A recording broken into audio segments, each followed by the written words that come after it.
ako, yung sinulat ko. Para sa'yo, Vincent. Tama naman kasi sinabi ni Janice na mataray ka. Pero may busila kang puso. Dahil sa dami ng tinutulungan mong mga papa. Tapos sa office, direkta ka magsalita. Kaya totoong tao ka. Totoong kaibigan ka. At saka totoong katrabaho.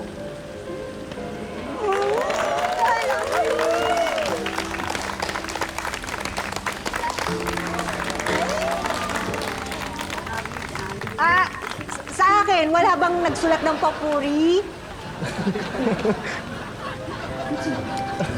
Ako na lang po, Mr. E.